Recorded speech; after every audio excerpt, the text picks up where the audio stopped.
I wish we did not have to be talking about this topic. I really, really, really wish we did not have to be talking about this topic. But let me tell you about some various scenarios that I've been involved in just this past year. I'm working with a school district in West Virginia that 7 years ago, their prevalence rate was about 12% as eligible for special education. Okay? This past year, it's at 47% due to opioids. And we're having some severe problems, and we're not going to spend a lot of time on opioids, and we're not going to pass any out. It's because the result of the lawsuit yesterday that's settled. We had some, we had to give it back. But and we're having trouble getting special education teachers in the building. We're having trouble getting teachers to stay. We're having trouble getting parents in for meetings because parents are either high, in jail, or in rehab. So it's many times it's the grandparents who are raising these kids. Okay? We're also, so that's just one example, and we're wrestling with how to deal with this.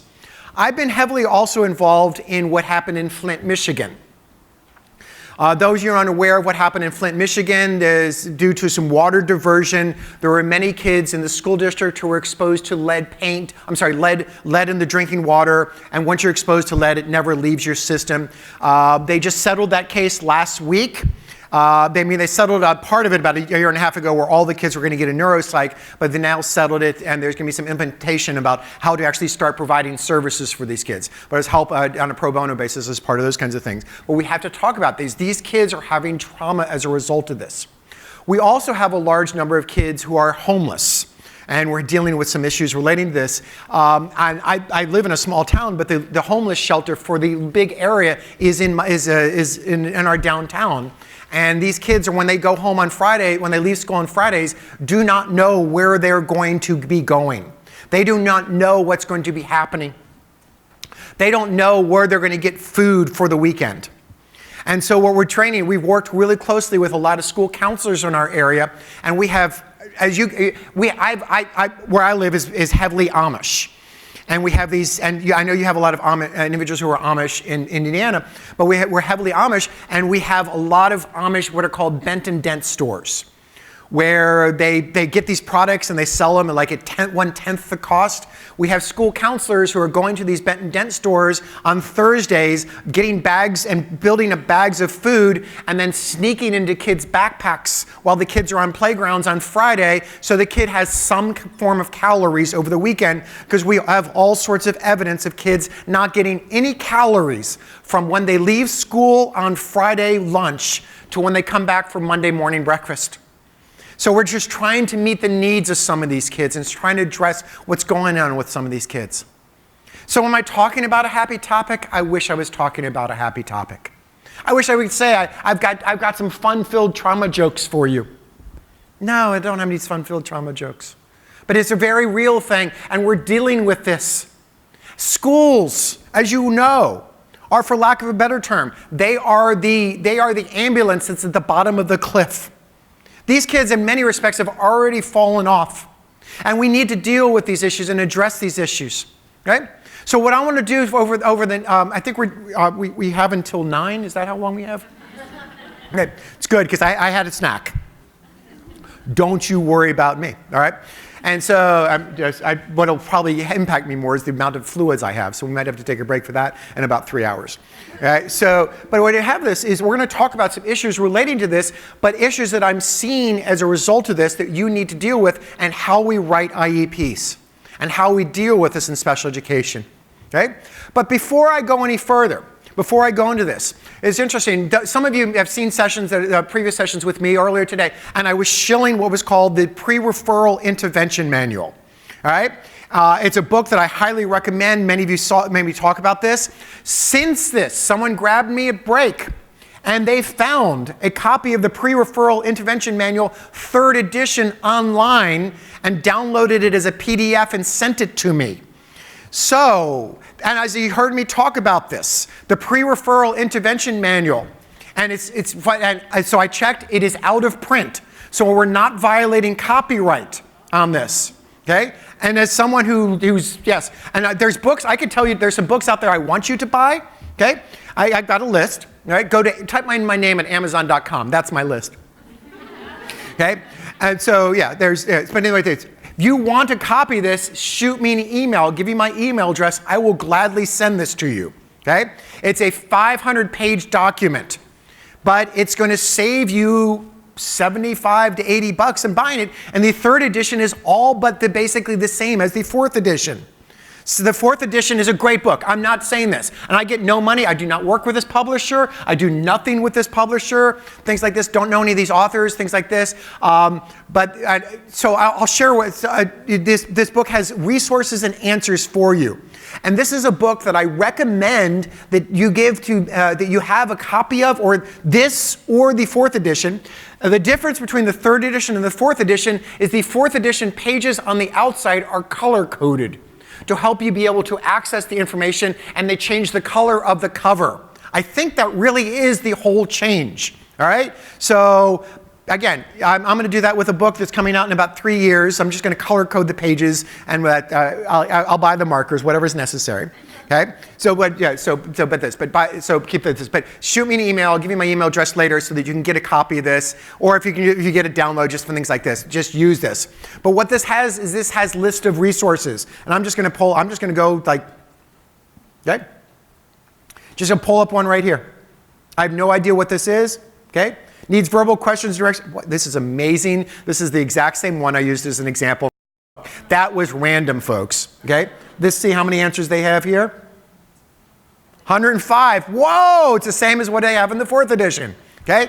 But what they have is answers for questions. So when teachers come to me and they say that they're having problems with a child, what have you tried from the pre-referral intervention manual? And have they done something about this? You've also heard me say that and it's interesting, in the previous session when I was talking about dyslexia, is that we don't do a good training for pre-service teachers about dyslexia. We also don't do good training for pre-service teachers to learn about behavior management. And this is why your teachers leave the profession. Your teachers leave the profession because they have poor behavior management skills. And whatever you can do to be of assistance in them as a part of behavior management, here is a resource. This is something you can get out to them and give some advice on this. Since it's a PDF, I assume it's now searchable, that you might be able to search through, because the book itself is hard to actually find things. So this is, I'll give you my email address, you can get this, but I'm really excited by this. But that just happened just right as I was getting my snack, which I didn't get much of, so. Yep. So but keep that in mind, all right? So what are our objectives? Okay. We have to talk about schools that are responsive. We have to talk about schools that are leading the efforts to deal with these issues. We also have to talk about responsive teacher behaviors. And you're going to hear me say some things that are going to hopefully change your perspective on how teachers deal with this. Learn about specific classroom and school-wide practice designed to meet the social, emotional needs of students. I can't emphasize this enough. It is a school-wide phenomena that we need to talk about this. And yes, I know some of your schools have been in session for several weeks, but what you need to think about is what can we do to help some of these kids? Because these kids are leading lives that they're leading at no fault of their own. They're not choosing to be homeless on the whole. They're not choosing to have been exposed to opioids. They're not choosing to have parents who are not providing them food. They're not choosing these lives, and they're doing what they can as best as they can. And we need to make sure we provide supports for them.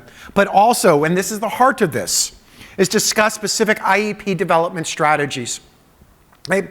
And this is where I've become heavily involved. Just in the past years, I've been working with IEP teams because I'm seeing really bad IEP goals. How bad? Really bad. Okay? Just awful IEP goals, where we're talking about these things and I'll give you some examples of that in a little bit. In fact, I've been collecting bad IEP goals. I have a collection, and my collection of bad IEP goals is way longer than my collection of good IEP goals. And so it poses a problem, okay? So you may not be able to read this, okay? But I was doing I actually did a series of presentations to some Catholic schools in Miami-Dade County in March. I happened to be in Miami during spring break week, which I do not recommend, by the way. Okay, I don't recommend. I thought it was going to be nice and warm. It was warm, but there were most of the people there were wearing things that, as I said to my wife who traveled with me, that I have flossed with wider things than what they were wearing.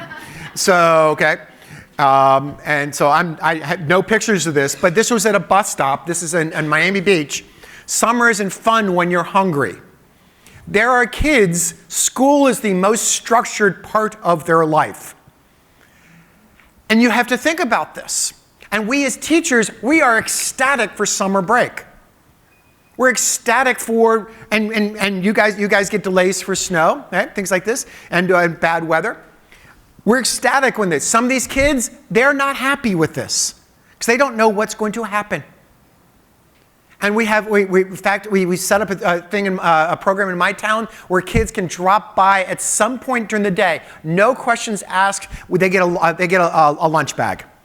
They just we did it with the public library, trying to encourage the kids to actually come to the library. The library is air conditioned. They get Wi-Fi, so some of these kids are sitting there. They're doing a little bit of gaming with their phones on this. They're happy, but they come by and they get a lunch, no questions asked. It's free service because some of these kids were not getting any food during the course of the day. And there's no structure, there's no one looking at them. And so we're talking to some people, like we're saying, if you want to come by and get your teacher, talk to these things. We're having to build these things in as a response to what's going on out there. And many of your districts are having to do the same thing. Okay? Right? So let's talk about the impact of trauma. Just the broad impact of trauma. Okay? And I want to talk about this. And I want to talk about it academically, but I also want to talk about it in social performance. And talk about the issues related to this and how we address this. But you can see the impact on academic performance, basically reduced cognitive capacity, right? And just the effects on this, right? We have also problems with sleep disturbance, right? Just think about how you act or perform after a night where you've had a terrible night's sleep, right? And just to let you know, my hotel room last night, I'm staying here, nice hotel. For some reason, it got really warm in my hotel. Really warm in my hotel room. So at 5 o'clock this morning, I was wide awake, decided I went for a long run. So, which is why I need a nap right now. So things like this, right? But it was cool. It was nice out there. And there's this lake I went around with the sprinklers, okay? And all these people walking their dogs and trying to pee, okay? Things like this. But you also, sleep disturbance, you have problems with memory. If you forgot what I said, you have problems with memory. Then there's also language delays. Some of you think about this. Think about how when you're tired, just your ability to articulate just basic sentences. So when you're stressed, and think about, I want each and every one of you to think about a stressful situation that you've been involved in. And then how, when you deal with something later, how it exacerbates things. And you see examples with this, just dealing with memory, but also your ability just to articulate what's going on. Okay? Not too long ago, I was doing some speaking in Havana, Cuba, and I had some problems with the flight leaving Cuba. And I don't speak any Spanish, and there were some issues relating to this, and it kept getting delayed, and it's just the flight from Havana to Miami is not very long, and it was on a interesting plane, but the flight was delayed 24 hours, and I had to stay in the little Havana airport, which is not much bigger than this room, by the way, and there's no food. So, yeah. Okay, you understand, yeah, things like this. Yeah. And so, but I'm stressed, things like this. I get to Miami, I'm delayed, everything's like this. I try to say that I go out to Uber and I try to say where I'm going. I couldn't phrase it. So I said, can I type it for you? So, but we just, these basic things we're having to deal with, things like this. But the impact on academic performance, but also impact on social relations. Some of these kids who are ashamed of bringing friends home. On the other side of my town, there's a kid we're working with whose parent is a hoarder and has been heavily involved in the newspaper industry and has newspapers stacked floor to ceiling throughout their house. You have to actually walk through it like a maze throughout the whole house. From every newspaper we think of from the 1980s. Can we come to your house? No, it's not a good time. It's not a good thing like this. These excuses that these kids make to cover over what's going on. And so think about this. But the impact in social relationships, basically the need for control. These trauma events have caused them to lose control of what's going on. So therefore, they have attachment difficulties. Right? I'm working with a kid right now who has severe trauma, whose teacher is going to go out on maternity leave in December, and he's already freaking out about this. Right? And so what's going to happen? Who's going to be my teacher? He asks every day. He's really stressed about this. Things like this. Poor peer relationships and unstable living situations. We're dealing with this in schools. We're dealing with the ramifications of this, and it really does pose a significant problem for us. Okay? Wait, there's more. Okay? Trauma in school performance.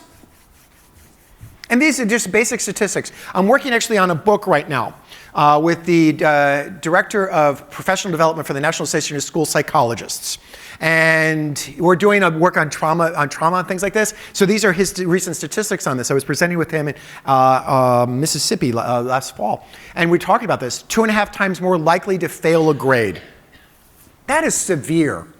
That really is severe. Okay? Second, score lower on standardized achievement tests. And think about how standardized achievement tests and the demands for standardized achievement tests have gone through the roof just in the past 10 years. Next, have more receptive or expressive language difficulties. Just their ability to articulate what's going on. Are suspended or expelled more often. Some of these kids are craving attention. Okay? I had a student teacher this past year in a building where there is no male adult in the building. And so I'm the student teacher, and there's a classroom where none of these, there's a bunch of boys, there's 10 boys, it's a first grade classroom, 10 out of 20 of the kids are boys, the rest are girls. And so, but it's interesting, none of these boys have any male figures in their lives. So when I go to supervise the student teacher, the boys come and stand by me. They follow me.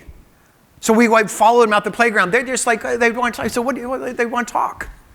Some of these kids have no adult figures that they can actually talk about these things, and it really does pose a problem. Okay? Say suspended or expelled, but they do actions. Some of these kids are also doing actions to get attention, because some of these kids are not getting attention. And what is? I mean, my theory on attention, and we've got evidence on this. So and we've got really hard research evidence on this. That every kid out there has a little tiny tank within inside of them that they need to fill with attention. Okay? Some kids, when they walk in, you say hi, they have filled their little tank with attention. And they burn through it like a Prius. All right? I have a Prius, which I do not like, but I have it. All right? Actually, I've given it to my daughter. Okay? Okay? I bought myself a Subaru. So, okay, but it's snow. All right? So anyway, they burn through it and they don't need any more attention. There are other kids who have tanks who take up their whole body. And then they walk in, you say hi, that is just given just a little bit of the attention they need. And if you don't fill it with positive attention, they're going to fill it with negative attention. They don't care what kind of attention they need. Some of these kids are just craving attention at all times. And that attention you give them, they burn through like what's a car that uses a lot of gas? A Hummer. Okay. And they're designated to special education more frequently, which is hence why we're going to be talking about trauma IEPs. Okay? These are the kids who were referred out. And that's why the pre-referral intervention manual is so very important, because it has lists of behavior suggestions of how to deal with these kids as opposed to just compliance things, how to actually provide instruction for these kids. So we'll get to that more later. So there's several shifts that I want you to think about as a part of this. The first one, shift from what's wrong with you to what happened to you. And so you have to think about this. This is a shift, because when we talk to kids and teachers, and we want to do what's right for these kids. We want to do what's right to support these kids. We need to talk about what we can do to support these kids, but also provide them. So we have to shift just a subtle focus on this. And pay attention to this, and pay attention to this to what's happened to you, so that we can provide appropriate supports. And that's the tough part, okay? So what we have to think about? is the hard part is many of these kids aren't going to tell you what happened to them because they're embarrassed. They're ashamed. And these things that often happen to them at no fault of their own. So when we talk about these issues, we need to address this and pay attention to this. So responsive schools benefit all kids. So you have to think about, the comments that I made relating to dyslexia earlier, that the instruction that we provide for kids with dyslexia is great for everyone. The comments that I'm going to talk to you about trauma are good for everyone. So you have to think about shifting the focus of the whole school, because you don't know. There are kids who are incredibly good at masking their trauma problems. Okay? And there are other not. All right? There are other kids who just, they wear it on their sleeve and they make sure that you know it, everyone knows it, the parents are aware of these things. But there are saying, so you have these same kids who may have some problems, but they're really good at masking. Just because they're masking it doesn't mean they're not having problems. Okay? So there's the known, and there's also there's the unknown known. So things like this. Okay?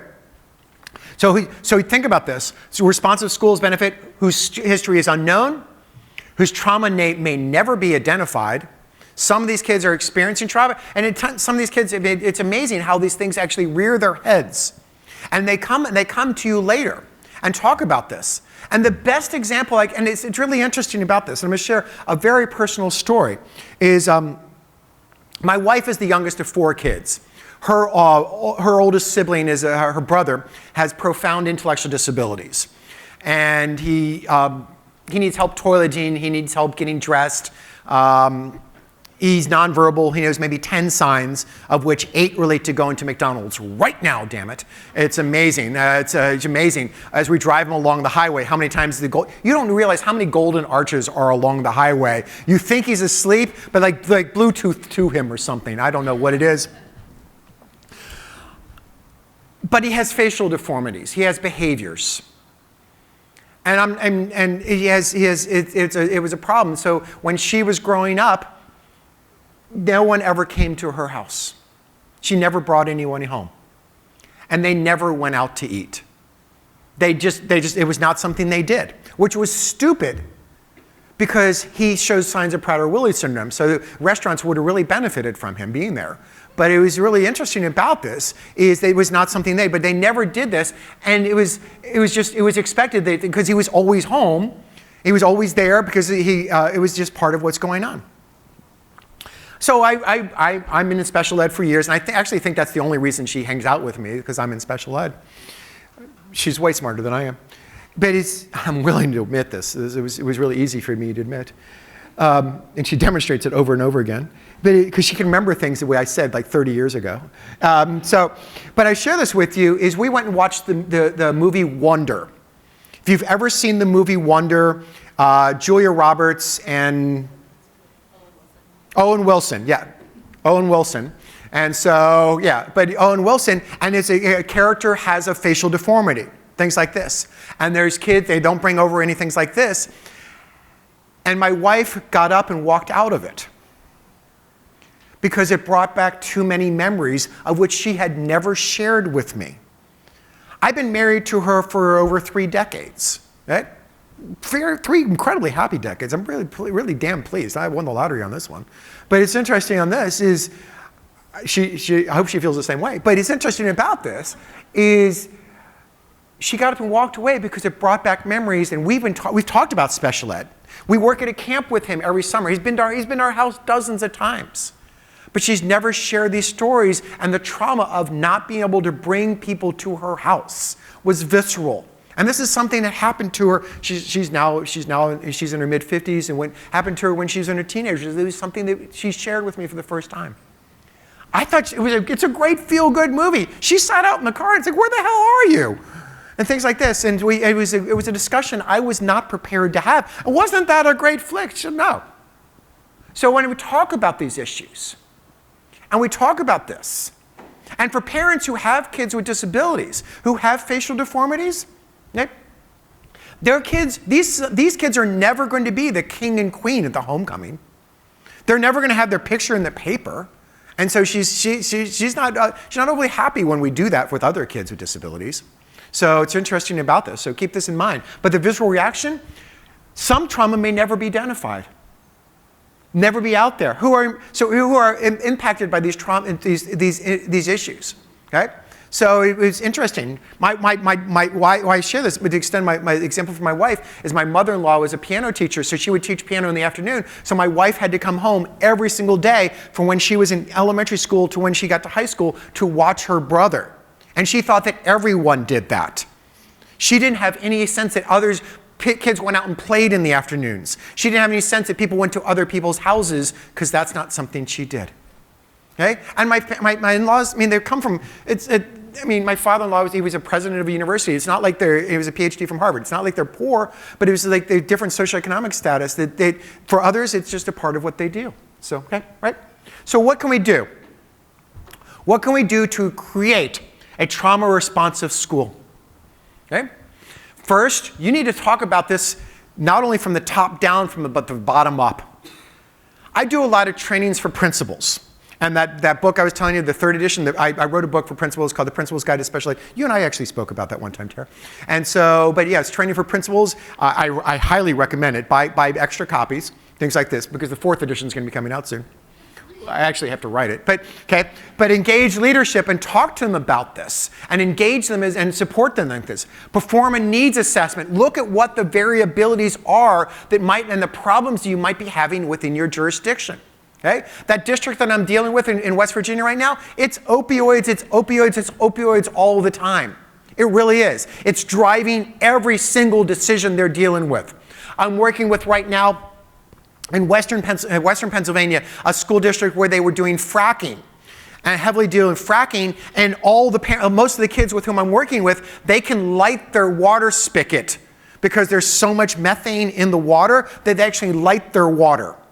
When they just take a butane lighter to this, things like this, so they're having to import their water. I'm now moving from, I was involved in the one in Flint. I'm now going to be starting work in Newark, New Jersey, which is having the same kind of issues with kids who are exposed to lead in their water. And there's other districts that are dealing with these kinds of issues. Look at what you're dealing with. Kind of do a needs analysis of all these different things and all these different kinds of parts of trauma. Then learn the literature on this. Learn what you can do to kind of cast a very wide net. Cast a very wide net of all the different issues out there, what's going on. The issue, I'll piggyback on what we're doing, like from West Virginia. These kids who are born opioid addicted, they're showing signs of intellectual disabilities and or learning disabilities and or autism or combinations of it's almost like they should be like a new category of their own, because or even some signs of head trauma. So they have short attention spans. Sometimes their academic deficits are so indicative of a kid with an IQ in the 50s, despite the fact their IQ is maybe in the 90s. And sometimes they had the repetitive kind of OCD issues of some other things. So it's really interesting how this is manifesting. My first year of teaching, I had kids who were born crack addicted. And the lack of emotions that some of these kids experienced was really kind of sad. But provide the literature. Then provide training to your staff. Think about this, and it's all staff. Secretaries, paras, bus drivers. Some of you may have heard me talk about the session yesterday about transportation. Bus drivers, it's amazing what bus drivers are learning and what they see from these kids and what they observe as part of this. We really need to think about all the individuals who work with this. I was involved heavily in a district last year where the parent came in and had basically they wanted an evaluation of their child because the child had been exposed to some inappropriate sex things for a 6-year-old. Are there appropriate sex things? Yeah, maybe there are. But okay, inappropriate sex things. Don't go there. Stay with me. But okay, so some of you have wandered. Come right back. That's good. All right. But you say, but inappropriate sex things. So the parent asked for an evaluation to the secretary. Well, it wasn't the normal secretary. The secretary was out on maternity leave, so they had a secretary from Office Temps who had an amazing counseling background and sat there and had a long conversation with the parent about this, and then didn't tell anyone about this. Parent came in another month later, find out how and had a wonderful, great conversation. The counseling skills this person provided was wonderful, but then didn't report this to anyone. Parent then came back 6 months later and said, "Where is my evaluation?" District said, "What do you mean, what was my evaluation? What the heck? What are you talking about? I asked for this evaluation." Make sure everyone knows this. Parents don't know who are the agents of the school district. They don't know who are the main people. They know their child's teacher. They know their principal. They know the bus driver, but they don't know who else. They don't know the appropriate person. So don't say you didn't ask the right person. Everyone is part of this team, kinds of things like this. Then last, and this is so much easier said than done. This last part, and we'll build on this. This again is so much easier said. Implement classroom strategies that focus on safety, that focus on empowerment, focus on collaboration, choice, and trust. It's easy for me to put them in bold up here and all caps and things like this. It's really hard to do. It really is. But I'm going to give you hopefully some tips that we can talk about this. Okay? Right. So what are some key components we need to talk about for training as a part of this? Okay? Just basically a trauma-sensitive school program. Again, shifting the focus from what's wrong with you and talking about this. Compassionate discipline. Okay? Some of these kids, and I've been reviewing some FBAs this summer. Some of these FBAs, we need to do better jobs of doing FBAs and looking at all the variables that are associated with the child. And look at all these things. I'm working with a district right now that hired someone to do FBAs, and the person, and you'll appreciate this, is the person they were doing 5 FBAs a day. They would observe the kid for about 15 to 20 minutes, and then they would write up the report and give some suggestions and hypotheses, and then they'd go on to the next kid. Think about how much time that would save you if you did it that way. It really would. It would be just how efficient your team could be if you could bang out 5 FBAs a day. It was 25 a week. She had a quota. And she got paid per FBA.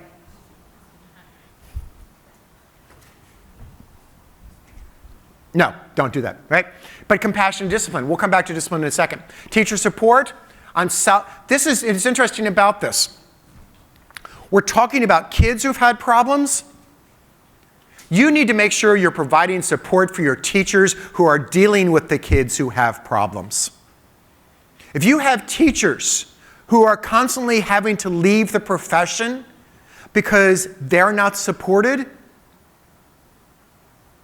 it's first the churn, the waste of time that you have on this, the issues you have related to this is causing significant problems, but you need to think about what can you do to support your teachers, okay? My class last semester, I had teachers from, I had 26 students in my class from 25 different districts. The teachers actually got together and they talk about which ones give them the most support, and then they apply to those districts. And then those districts that provide the support, they have very low turnover. The other districts, it's constant churn. It's constant churn. There are districts who called me, okay? I'm in South Central Pennsylvania. Districts across the Mid-Atlantic hire our students.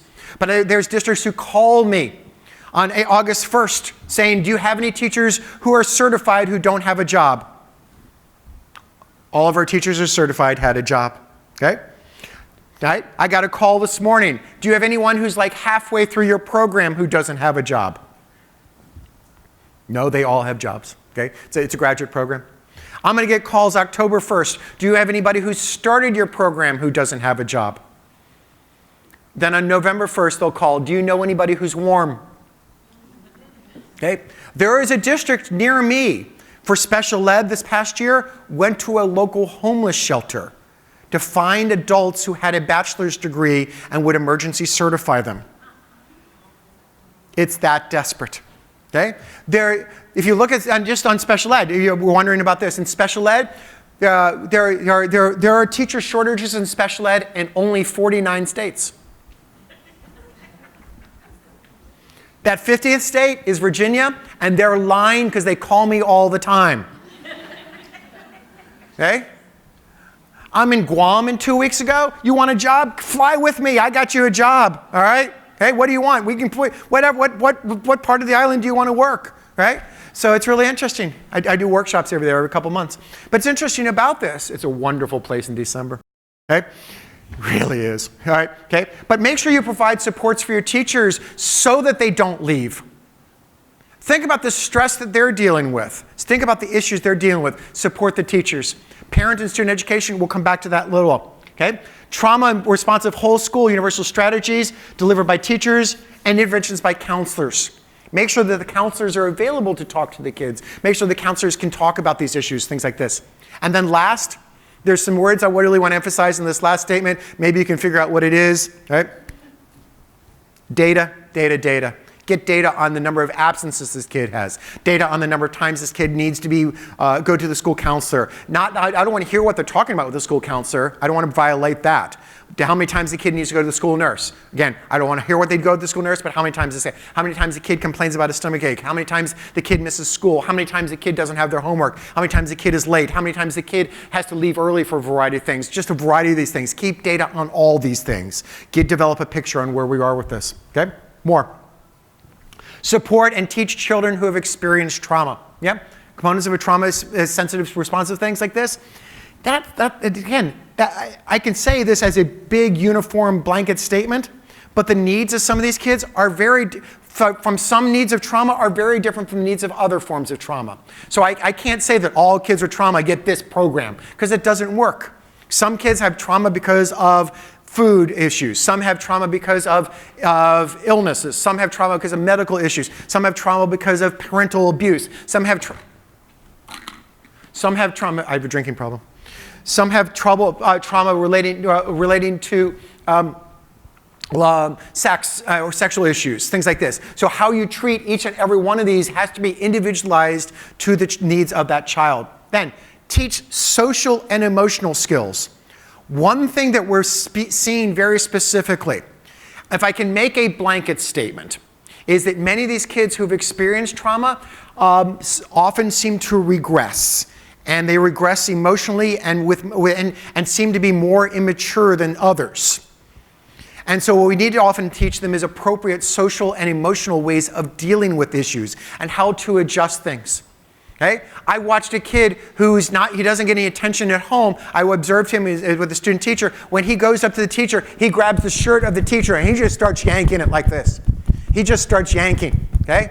And so that's one way to get a teacher's attention, not an appropriate one. Okay? Focus on the strong link between academic success and social emotional skills. Talk about these. I'll come back to that in a little bit too. But also practice self-regulation, such as breathing or movement, or just getting up and just moving around in an appropriate way. But modeling, getting your teachers to model when they get stressed. Okay? I remember a really bad day of teaching.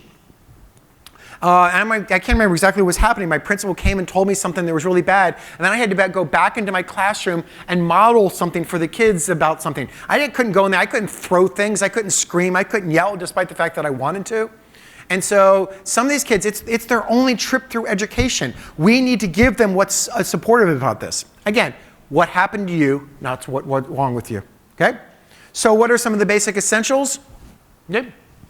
Compassionate communication. Be communicative about this. Okay? Be willing to listen, which means don't ask just yes or no questions. Okay? Because if you ask just yes or no questions, I learned this with my teenagers. It took me a long time to learn this, by the way. I was very slow on this one. But my son, if you ask a yes or no question, that's what you're going to get. You're going to get a yes or no answer. Are you doing okay in school? Yes. He had a different definition of okay in school than I did. Okay? So I should have done a follow-up on that and see how it's going on. My son did great in all his academics, but the courses he didn't care about, he made it perfectly clear he didn't care about. Okay? So like health. Okay? He did great in all his AP classes. Health, like D-, because he said, Dad, I don't care. Yeah, stupid head. All right, so things like this. He's a college graduate now. Okay? Empower students through choice. Empower students through control. Empower students through autonomy. Talk to them about these kinds of things. Okay? But understand trauma, but talk about that. Okay? Also, promote safety. Think about the safety issues. We're not going to spend a lot of time on bullying, despite the fact that kids eligible for special education are disproportionately bullied because they articulate something awkwardly. They're different stature size. They have memory deficits, or we're just a variety of issues. They're disproportionately bullied. We need to do everything we can to support them. Observe them and monitor what's going on with them so that they are not bullied. Next, focus on the strengths, build relationships, and cultural sensitivity. But what is interesting about this, and this is, I put this in red just for my own entertainment value, but basics. Some of these kids we need to make sure that we're addressing their issues of food, clothing, warmth, and sleep. Okay? I'm working with some kids right now who we have set up cots in the counselor's office so that they can come get a quick nap in the afternoon because these kids are not sleeping. They're not sleeping at home, and then we're holding them accountable, so they come in just for like a half-hour nap in the afternoon because they can't I would like one right now, but they need a half-hour nap in the afternoon. Others, we have school counselors. I've talked to you about the food things we're doing, but we have school counselors who are doing clothing drives for these kids because we have kids in the winter showing up in school in t-shirts and shorts and flip-flops on very, very cold, windy days. So we're doing clothing drives. So we get all these coats for them. We call the kids down. Here, get to choose your coat. Come pick it up on your way out. We don't advertise. These are the coats for the kids who are poor. Just come pick out a coat. It's in yours. So we're doing this. We're also doing this with some bike helmets. I've been leading the stretch on this because we have some kids who are biking to school. Helmets? No, it's not something. And we also have to teach them how to wear a helmet, but that's a different issue. Yep.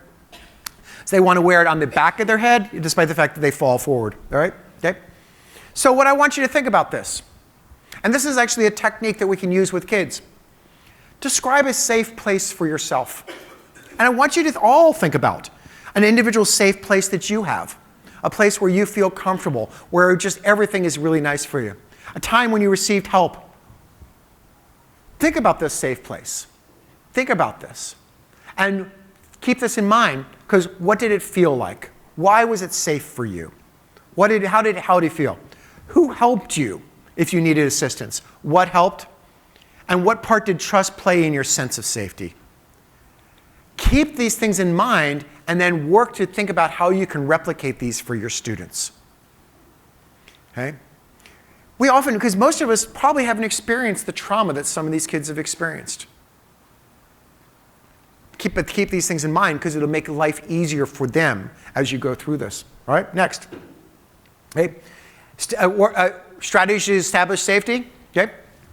So one thing that we can do for kids is basically establish very clear, consistent rules. Okay? And kids will push the rules. Kids will benefit by establishing very clear rules, because what we're often finding is many of these kids are having problems because there are no established boundaries. Establish very clear boundaries that you understand, they understand. Someone walking in the room could clearly understand what these boundaries are. Establish these boundaries, build on these boundaries, and make sure that it works for them. Okay? But also, be really careful about this.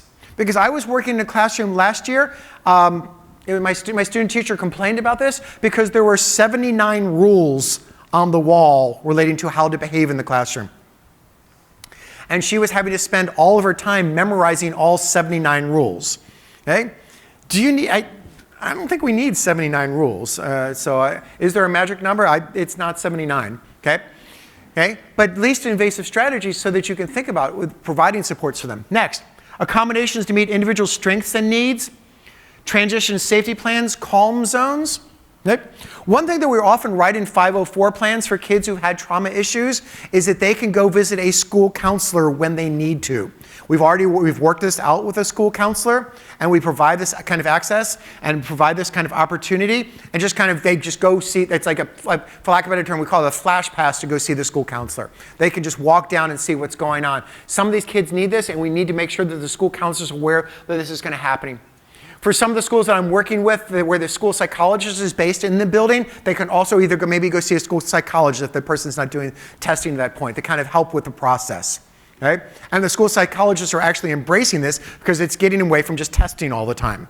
Because I'm sorry that most of my friends who are school psychologists got into it to help kids, but they spend most of their time testing. So, which is why we don't have a lot of people coming back to this. But specific calm zones for this. Okay. One thing that you can also do, and I know this is going to sound boring, but come up with a predictable schedule. come up with a predictable schedule, okay? Where you have predictable schedule, structure, predictable relationships, who's doing what, then promote safe environments, interpersonal relationships. But basically, this is going to happen on a Monday. This is going to happen on this day. Just basically kind of go around the room that understands what's going on. I worked as a substitute teacher for a year. It was an enlightening experience for me. Okay? Some of you who've worked as subs understand exactly where I'm going with this. There were classes, like a 5th grade class. I would go in there on a Wednesday, and what do you guys do on Wednesday? Oh, we don't do work on Wednesdays. What do you mean you don't do work on? No, I don't think we do work. Where do you turn in papers? I don't know. All right? So when you turn things in, where do you put it? Oh, we just put it on the teacher's desk, and the teacher's desk was just piled with things. And there were other classes I would go into where there was a sense of calm. The kids knew when they walked in the room, this is where they put their backpacks. This is where they sit. This is what they do for the first 15 minutes. This is what happens the next 20 minutes. They kind of goes through this, and there was a smoothness. There was a calmness to us. So then I became a teacher, and I tried to emulate that, and it actually worked really well for my kids. They knew, because my first couple of years, I was doing resource where kids would come in and out of my classroom all day. So if I was busy with a student, you knew exactly what was supposed to be happening. You don't just sit there and twiddle your thumbs or flick boogers at me. You sit there and you come in and you do this for the first 15 minutes, then I'll get to you, then you go down to this and kind of things. Establish that kind of routine so it's a predictable schedule, predictable understanding, so it basically balances everyone. They know what's going to happen. School, as I said before, is for some of these kids the most structured part of their lives. The structure we can provide makes it easier for them, okay? But then last one, reduce bullying and harassment. That's really easy to do, okay? No, it's not. Monitor these kids. And if you have any hints whatsoever that a kid is being bullied, you need to take it seriously. Because some of these kids are experiencing trauma not from things that are happening outside of school, it's from things that are happening in school. And it's from others who that are picking on them, calling them names, throwing things, stuffing things in their shirts or into their lockers. So you need to pay attention to this and take this all very seriously. Pay attention, okay? So what can we do? Environmental check exercise, okay? Access to doorways. There are some kids, we need to make sure that they know where the exits are in buildings. Why I say this? I'm working with a kid, we were working with a kid 3 years ago who is disfigured on part of his body. You can't see it because of the clothes he wears, because there was only one exit in his house and there was a pretty severe fire, okay? And he couldn't get out. So he's often looking at where the exits are and how do we get these things out. Some kids are set off by lighting, okay? Some kids, there's lighting. My first teaching job, I had those long bulbs, long tubes that hummed. And I had kids who had some auditory discrimination difficulties who would start humming with those. They could get on pitch and it just distracted the crap out of everything, okay? Some smells bother kids. You may not be aware of this, but there's some smells on this. Okay, are we talking about kids as are they too sensitive? And my wife's brother-in-law, he says we're being too sensitive. We're making too many accommodations for these kids. Okay? Let me tell you about 3 accommodations I make just for my college students this past year. Okay? And you tell me if I'm being too sensitive. All right? I have an individual who's an Iraqi war veteran who came to my class. Okay? He needs to be able to see the door at all times because he's suffering from severe PTSD. All right? And he needs to be on the first floor. So we moved my classroom to the first floor because he has really severe PTSD. I had to change where I teach in the room just a little bit so I'm standing by the door so he can see what's going on. But you know what? I would gladly do it again. Am I being too sensitive?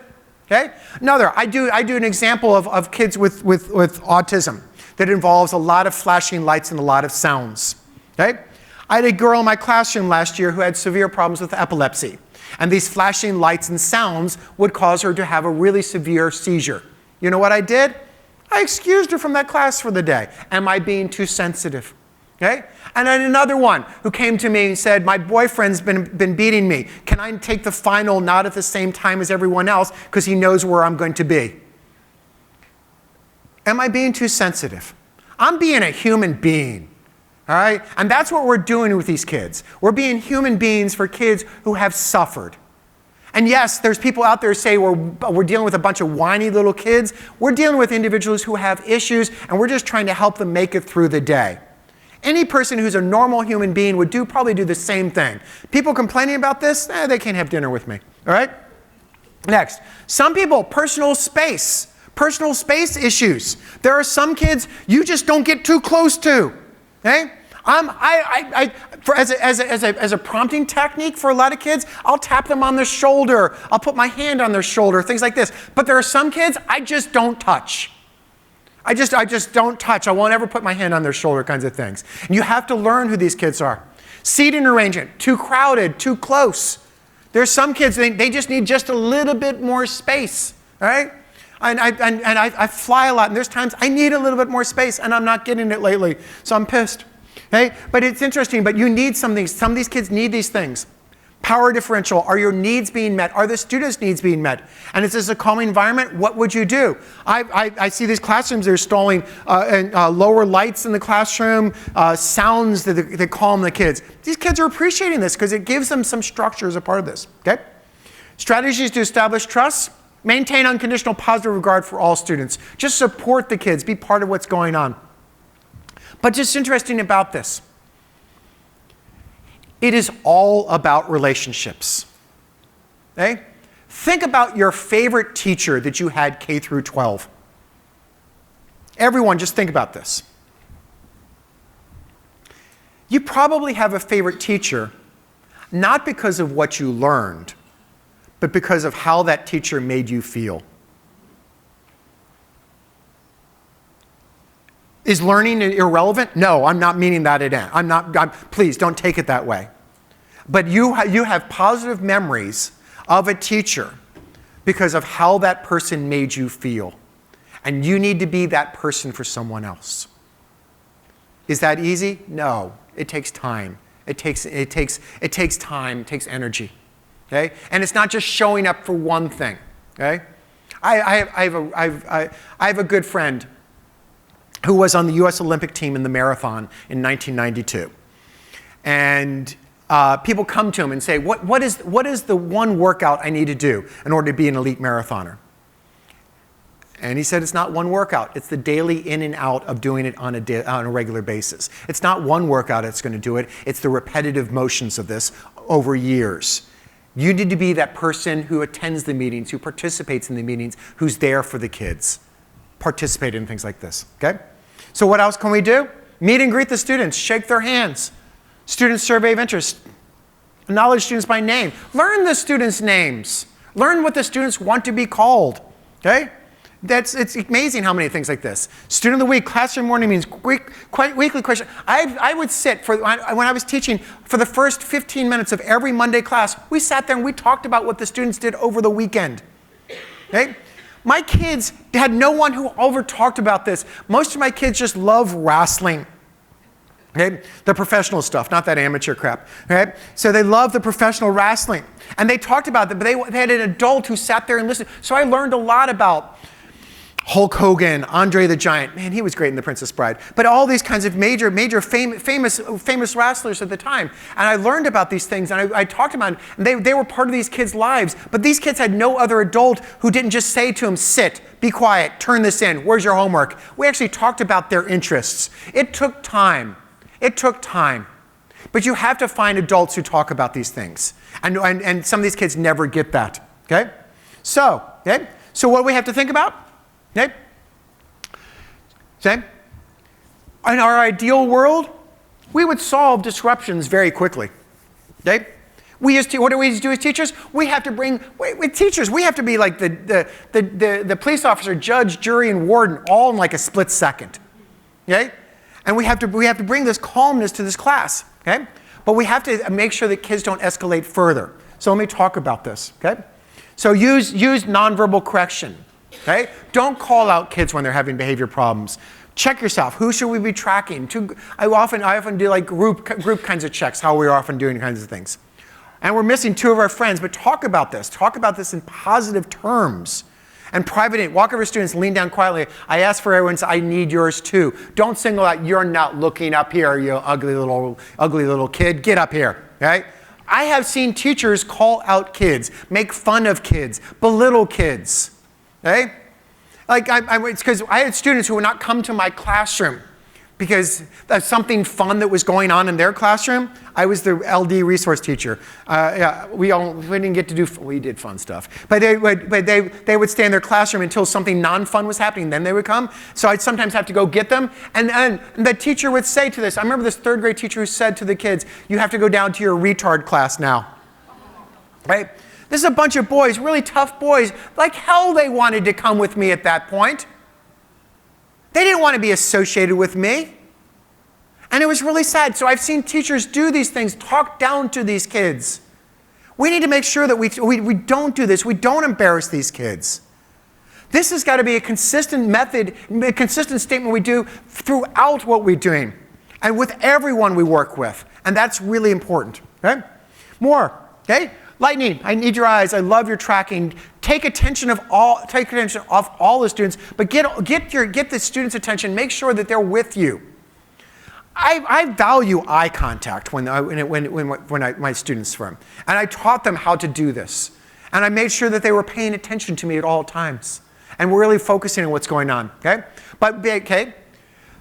the goal when making an individual verbal correction, limit the amount of time a student is on stage for something negative. Really quick responses, and then I'd turn to something else. This is what you need to do, and I'd turn away.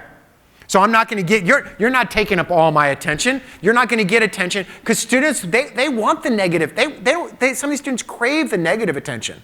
Or they just crave attention in general, okay?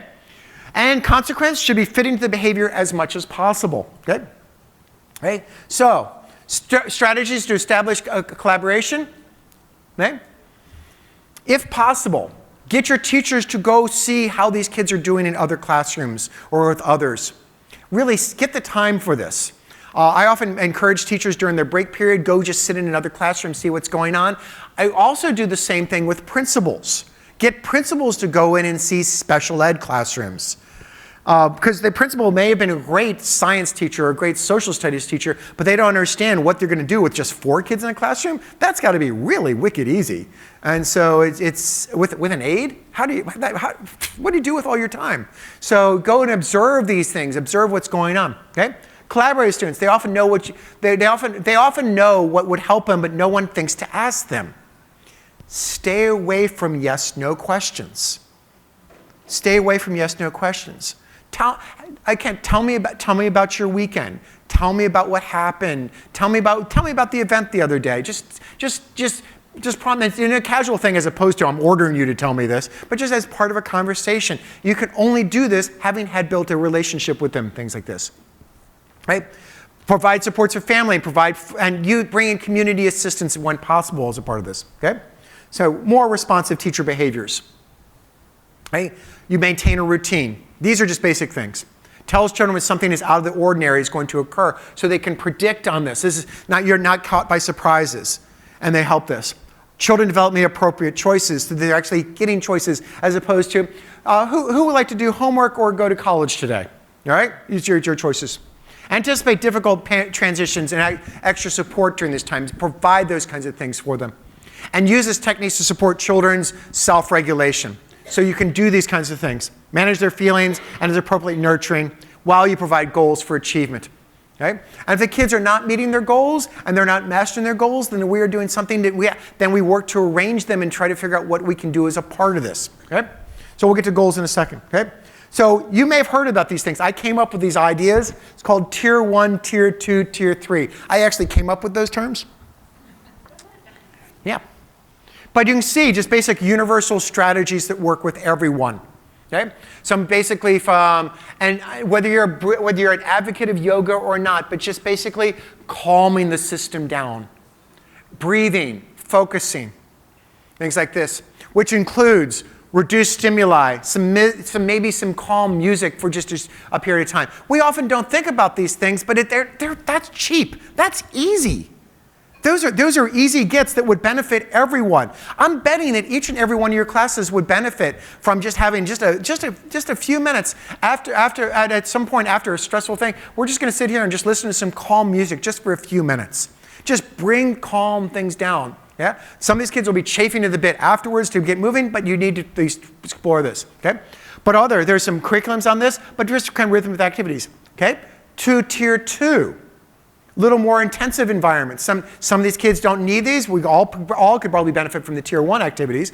You see how this works? I've come up with this plan. Collaborative problem solving, breathing. I mean, there are breathing methods out there that actually help with really stressful situations.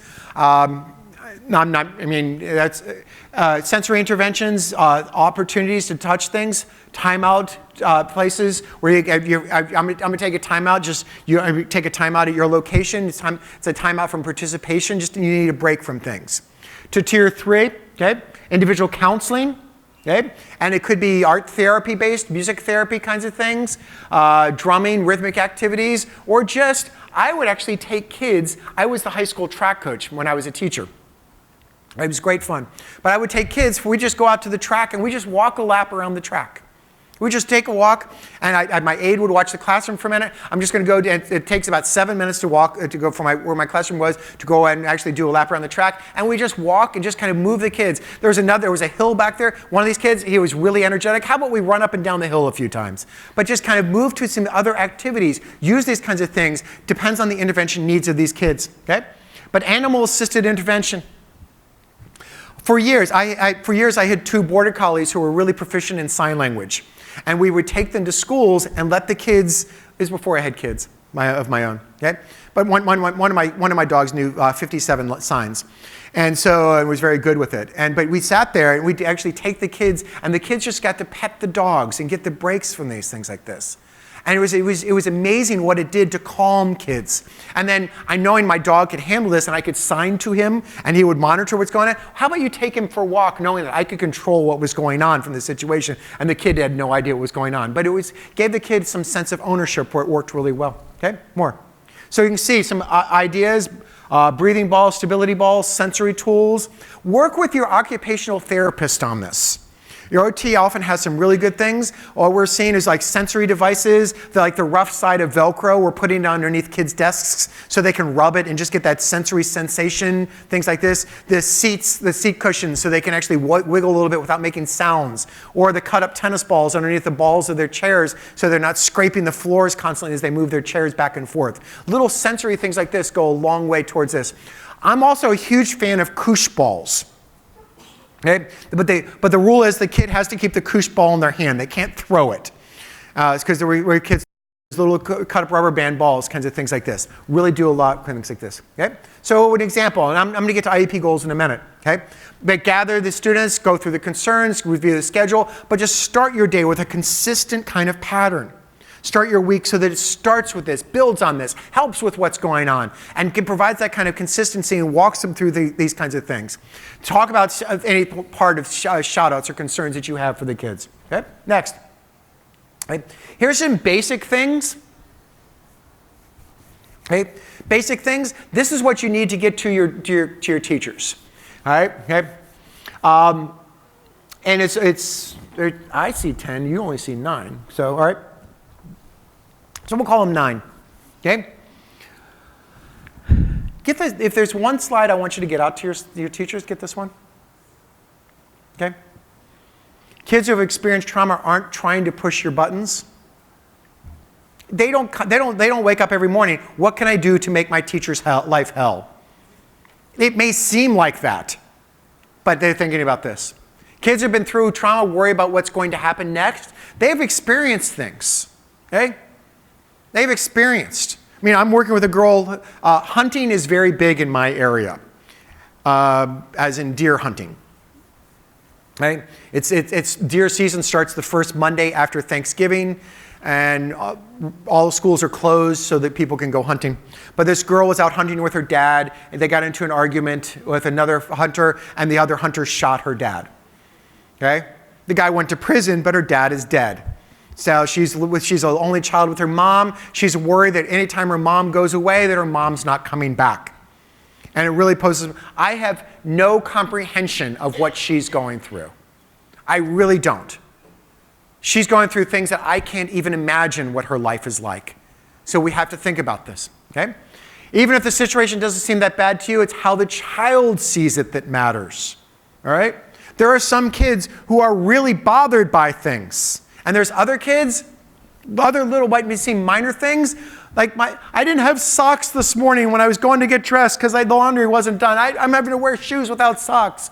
Some of these kids are really bothered by some minor things, but it really, if it affects them, we deal with it. We have to learn from it, okay? Trauma isn't always associated with violence, okay? It isn't always associated with violence. We think about trauma as kids being beaten, as kids having sexual predators, things like this. It's not always, sometimes it's just neglect.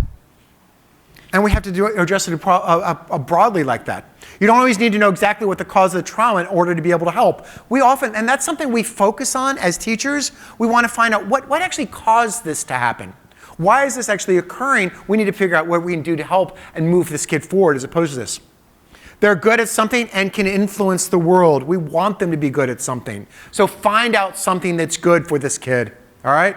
Find out something this kid can do. I had a kid who basically a lot of neglect. He was the best pencil sharpener that I've ever seen, okay? So he sharpened pencils from my class and the fourth grade class and the fifth grade class, and I'd go grab pencils. I'd break pencils if necessary, so that he had extra things to sharpen. Yes, we erased, but it gave him a sense of pride, gave him a sense of joy, okay? There's a direct connection between stress and learning. One thing that we often, and this thing, those of you who remember taking college classes, when you were really stressed, did you learn as much? Probably not. Okay?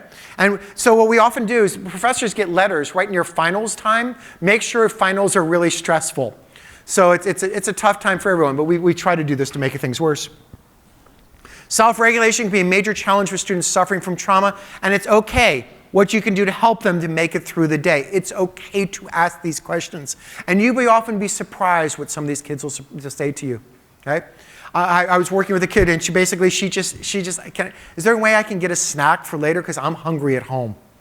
She only got meals at school. She never got meals at home. She said, is there a way I can get a snack? So we put a little snack in her bag when she'd go home. She'd have a snack, a little peanut butter crackers at like 7 o'clock at night, and she said it made all the difference in the world for her. Okay? And you would think it would be something major, just a small snack like that. I'd gladly buy it for her again. So let me talk to you about behaviors we see. When we talk about kids who are disruptive, we talk about kids who have experienced trauma. And I'm sure there's other behaviors, but this is just a nice, healthy list that starts us on this process. But these are the behaviors we see. They're impulsive, they're cutting in line, pushing, shoving, disturbing, class clown, totally withdrawn at times.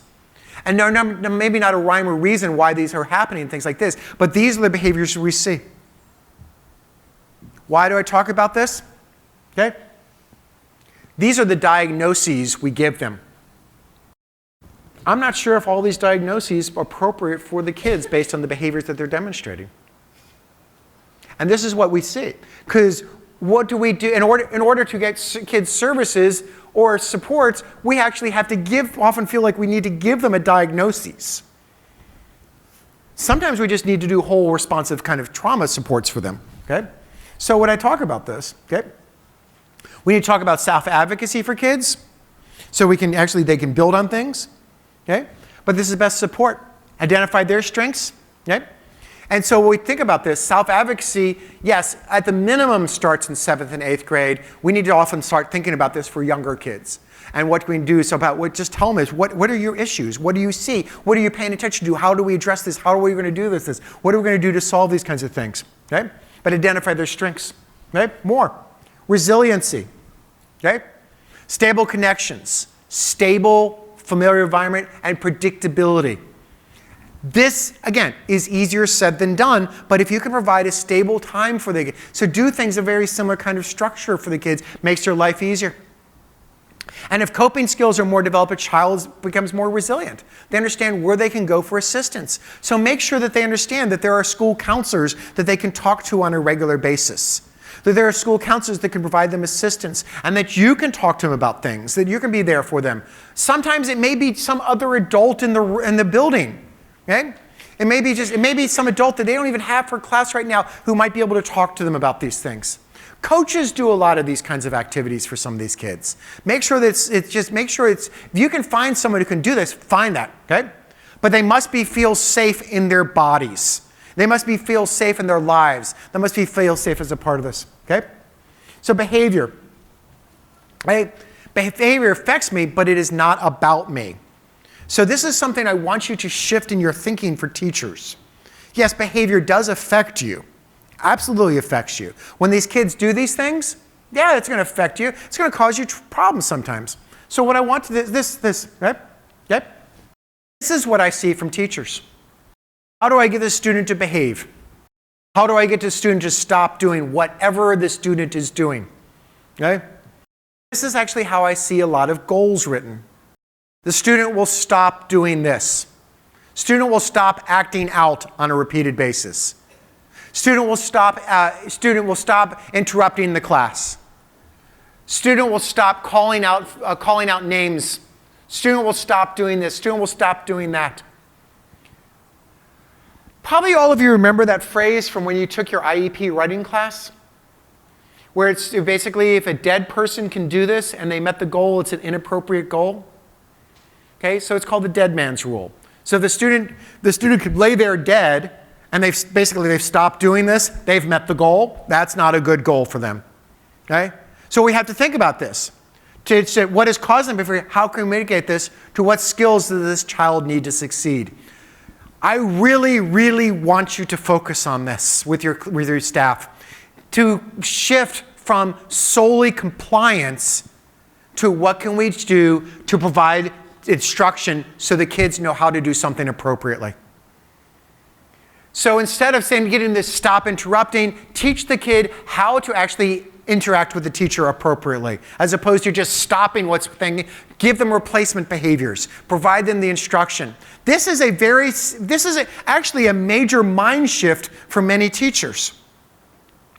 And I reviewed an IEP late last night. It was great fun reviewing an IEP because I couldn't sleep. But I was reviewing this IEP, and it was all compliance, all compliance, all compliance. There was no instruction whatsoever. The kid was going to stop going to the bathroom so many times during the course of the day. I don't know how they were going to do that. Okay, so I think they was going to stop interrupting. This kid was going to stop calling out other kids' names. But it's basically just compliance, compliance, compliance. There was nothing in there for instruction. Shift from compliance to instruction. Get your teachers to shift from compliance to instruction, and make sure that you do this as part of appropriate goal development. Okay, okay. More on family. Okay, I'm shifting this. Okay, make sure when you're following steps to improve the IEP experience for families. And I really do mean this, is that some of these families may have negative experiences in schools. They don't want to come to schools. They don't want to be there for an IEP meeting. So what we need to do is figure out what can we do to support them so that they feel comfortable in participating and even just setting foot in school. Okay?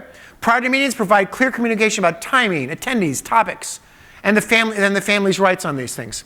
Consider providing an opportunity for someone on the team to speak with the family, to meet to answer some questions. Some of these families who don't want to come to school, meet with them ahead of time. Talk to them about what the issues are. Provide them instruction related to this. Okay? Make sure you've informed families about parking or transportation. I can't tell you how many times parents talk about they can't find a parking space outside of the school. Or if they do, it's so far away. Or that they're worried that their car is going to be towed while they're there, or just what entrance do I need to go into? Okay? I'm in schools all the time, and I can't tell you which square to go into. You should have here, enter here. And then when you enter there, office is here. I have wandered schools for many, many hours without anyone looking at me or asking me why the hell I'm in there. Yeah, I come in an entrance, and first thing I do is I try to figure out where is the office, go to the office, report to the office. That's my obligation, things like this. I wander. I just wander, right? And so you make sure that all the entrances and exits are clearly identified. The office is clearly identified, so someone doesn't wander like I do. Right? Ensure someone greets the family and offers them water, a comfortable place to sit, and just kind of talks to them. Okay? Encourage caregiver input and participation. I start every single IEP meeting with parents. Tell me about your child. Just tell me about your child. Tell me what's important to your child. Okay? Next, after the meeting, clarify, follow up, give them a point of person contact. You might have questions, because think about this. The nature of adult learning is that 3-4 days from now, you're going to come up with some questions. Give them someone to talk to who's going to be able to answer these questions. Give them something who can address what's going on. Okay? And then maintain ongoing communication. So even if they don't have questions, I assign someone from the team to check with the parents in 5 days. We had an IEP meeting last week. Do you have any additional questions? Anything that I can answer for you? Things like this. Just kind of let them know it's okay. Because some of these parents are still upset about it. I don't understand what to do this. Okay? Trauma-informed assessment. Okay? Trauma-informed assessment. Make sure as a part of this that you have considered all the possible things about this. Especially since the Ender Supreme Court case, I've been going around meeting with school psychologists across the nation and talking to them about beefing up their present levels. And it's just expanding on this because the Supreme Court case said progress appropriate in light of his or her circumstances. You can only do this if you understand what the circumstances are. So you need to beef up the present levels and demand that the present levels have more information on this. But you can see all this kind of trauma-informed assessment kinds of things. And pay attention to these because it really does add to where we're going with the kids and helping with this. Okay? And then report writing. Okay? Consumers, okay? You may not be aware of this, but some of you probably are, that many of these kids are highly transient. They move from school to school to school. Right? I worked with a district right now that has already had 2 kids move out of a school that started just this past week. And so things like this, and because it's the end of the month, and parents aren't sure where they're going to be, and so these things happen. Many of you are aware of these things. But yes, make sure that you write these reports so others can understand. Don't write it as in Mr. Mancini's class, he did this. Tell me what Mr. Mancini's class is. Don't just say Mr. Mancini. We don't all have a Mr. Mancini. Okay? So keep these things in mind. Get the family participation and get them as a part of this. More. Right? There's a lot written here that I'm going to recommend that you read this later because I actually think it's important stuff. Okay? Right? You can see this. This is basically what I was just talking about, trauma-informed goals, reducing observable behavior, interrupting the teacher. IEPs often fail to examine the problems as a skill deficit. Think about problems the kid is having as a skill deficit, not as a problem with the student. What can we do to change it so that skill deficit is not something that continues to manifest itself? If you can teach this skill, teach it for this section, and then the kid can master it for another things like this. Okay? So make sure that they learn these things. All right? Okay? Learn being observable and quiet and feeling internally calm and ready to be. Okay? Some kids don't benefit from just being told to be compliant. We need to make sure that they are actually benefiting from education. And they're benefiting from where we are and they're providing instruction. If they're having problems in this place, they'll have problems in another. Okay? I got one more. Okay? Mark interrupts the teacher rarely to get attention. I know this probably doesn't happen in your school, but it could happen in others. So when you talk to your friends, this is something like this, right? Basically, change the goal. Change what's going on. Okay? Mark lacks self-regulation skills. So instead of saying Mark will be compliant, well, however compliant is defined by you, change it to Mark has difficulty self-regulating during class, resulting in frequent interruption, or Mark relies on ineffective communication techniques to help self-regulate during instruction. Okay? So see how different this is from Mark interrupts to this? Okay? It's a different way of thinking. It's a different way of thinking. Wait, there's more. Okay?